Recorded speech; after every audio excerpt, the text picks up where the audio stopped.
कि सबसे दिलचस्प बात यही होगी देखने के लिए कि क्या सचमुच नेता प्रतिपक्ष सड़कों पर उतर सकते हैं या अभी भी वो एसी के ही नेता हैं, दिल्ली को ही रवाना। आपको अभी भी डाउट हो रहा है? नहीं, हमें डाउट क्या, बिहार की जनता ने हमेशा देखा है ना कि जब भी बिहार की जनता पर कोई आपदा विपदा आई है तब तो वो कहीं नजर नहीं आए हैं। तो बिहार की जनता के लिए तो यह क्वेश्चन मार्क रहता ही है। नमस्कार, मेरा नाम आलोक है, आप लाइव स्ट्रीम देख रहे हैं।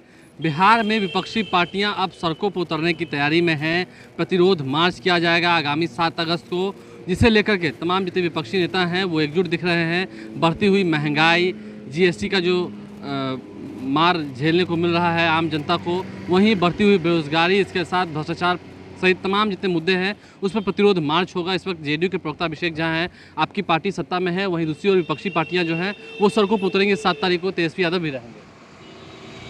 देखिए, आपने कहा कि तेजस्वी यादव रहेंगे, यही तो सबसे बड़ा क्वेश्चन मार्क है। लोकतंत्र में विपक्ष का बहुत अहम रोल होता है, सत्ता पक्ष के आईने के रूप में होता है, जनता के मुद्दों को उठाना उनका काम होता है। लेकिन ये बहुत बड़ा दुर्भाग्य है बिहार का, देश का भी, कि बिहार में भी खासकर एक नकारात्मक विपक्ष ही है।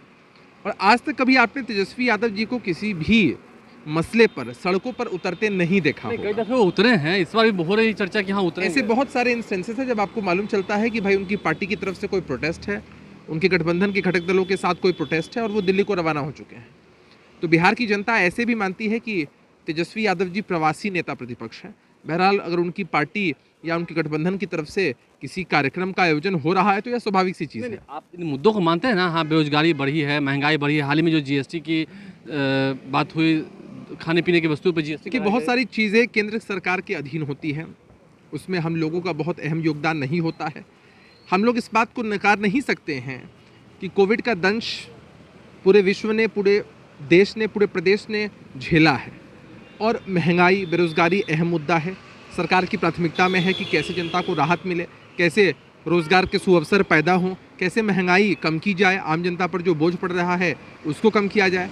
इन सब के बीच अगर विपक्ष के लोगों के पास कोई सकारात्मक सुझाव होते और उन सकारात्मक सुझावों को अगर वो सत्ता पक्ष के साथ साझा करते तो चीज़ें अच्छी दिखती। लेकिन अपनी राजनीति चमकाने के लिए ये लोग तो रहे हैं कि हम लोग बहुत कुछ बातें करते हैं, बहुत सड़कों पर उतरते हैं, लेकिन केंद्र सरकार है जो ध्यान नहीं दे रही है। बीजेपी, जेडीयू भी है बिहार में साथ में। देखिए, आप लोगों ने कभी कोई तार्किक एडवाइस उन लोगों की तरफ से नहीं देखा होगा, कोई ऐसा सुझाव आप लोगों ने नहीं देखा होगा।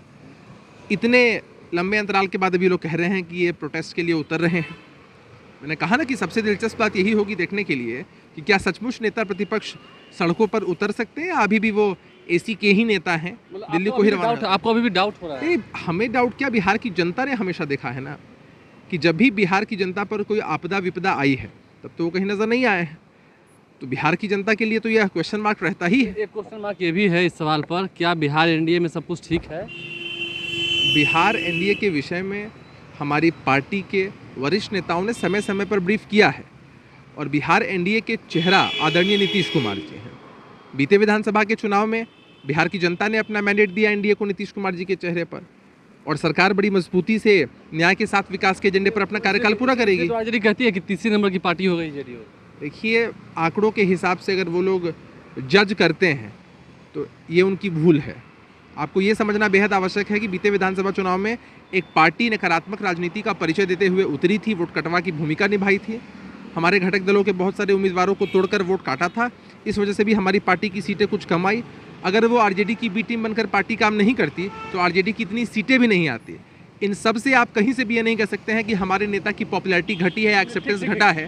लाख जतन कर लिए लेकिन फिर भी जनता ने मैंडेट नीतीश कुमार जी के चेहरे पर ही दिया। ये है कि अगर एनडीए साथ रहती है, जैसा कि आप दावा कर रहे हैं कि एनडीए साथ है, अगर 2024 में 25 में चुनाव होंगे तो कितनी सीटें देखते हैं आप अपने पार्टी में? देखिए, गठबंधन को लेकर के कभी भी जो फैसला होता है वो ऐसे ही टीवी मीडिया के माध्यम से नहीं होता है।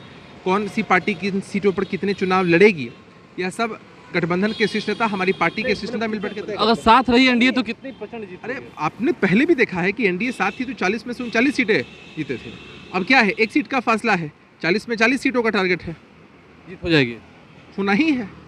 अरे, जनता को भरोसा है नीतीश कुमार जी के चेहरे पर। देखिए, जनता को नीतीश कुमार के चेहरे पर भरोसा है। वहीं प्रतिरोध मार्च पर अभिषेक झा ने एक बड़ा सवाल खड़ा कर दिया है कि कह तो रहे हैं लेकिन अभी भी क्वेश्चन मार्क लगा हुआ है कि तेजस्वी यादव उतरेंगे कि नहीं उतरेंगे सड़कों पर। संशय बरकरार है, देखना ये होगा उस दिन क्या माहौल रहता है। हमारे चैनल को सब्सक्राइब कर लें, साथ साथ फेसबुक पेज भी लाइक करें। धन्यवाद।